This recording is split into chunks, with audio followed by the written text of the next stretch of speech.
জিয়াউর রহমান তাদের অবদানের কথা যদি চিন্তা করা হয় এবং সাবেক 3বারের প্রধানমন্ত্রী খালেদা জিয়া সবকিছু মিলায় এই নিরাপত্তা পেতে পারে। এটা রাষ্ট্রীয় নিরাপত্তা, এটা কোনো ব্যক্তিকে খুশি করার বিষয় না। এবং সবাই জানে যে এখন পুলিশের যেই নড়বড়ে অবস্থা, বেহাল দশা, তাতে পুলিশ যথেষ্ট না।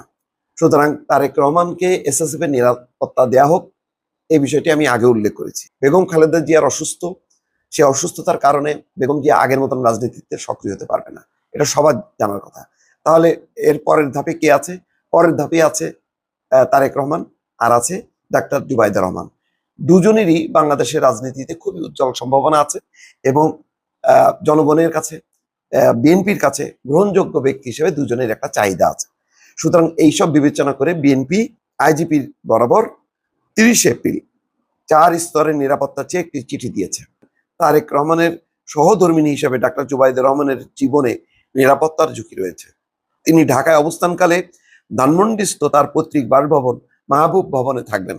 চিঠিতে তার নিরাপত্তা নিশ্চিত করতে 4টি ব্যবস্থা গ্রহণের অনুরোধ জানানো হয়েছে। একজন সশস্ত্র গানম্যান নিয়োগের সঙ্গে গাড়ি সহ পুলিশ প্রোটেকশন চেয়েছে বিএনপি। এছাড়া বাসায় পুলিশ প্রহরা এবং বাসার প্রবেশ পথে আর্চওয়ে স্থাপনের জন্য অনুরোধ জানানো হয়। আগামী সোমবার বাংলাদেশ জাতীয়তাবাদী দল চেয়ারপারসন বেগম খালেদা জিয়ার সঙ্গে লন্ডন থেকে দেশে ফিরবেন ডাক্তার জুবাইদা রহমান।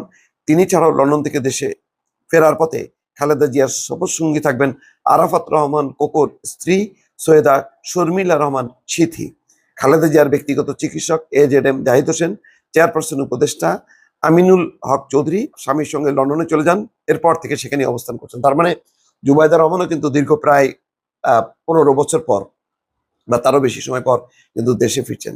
জুবাইদা রহমানের এই ফেরাটা কিন্তু খুবই ইঙ্গিতপূর্ণ, অর্থাৎ তিনি দেশে ফিরবেন, তিনি ধানমন্ডিতে থাকুক অথবা যেখানে থাকুক না কেন, তারেক রহমান সম্ভবত DHS এ থাকবেন।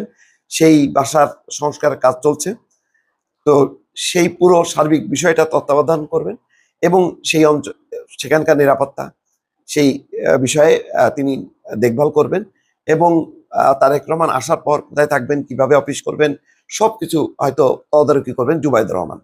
কিন্তু জুবাইদা রহমান নিজেই নিরাপত্তা ঝুঁকিতে আছে। সুতরাং সেই প্রেক্ষিতে বিএনপি চিঠি দিয়েছে সরকারের কাছে।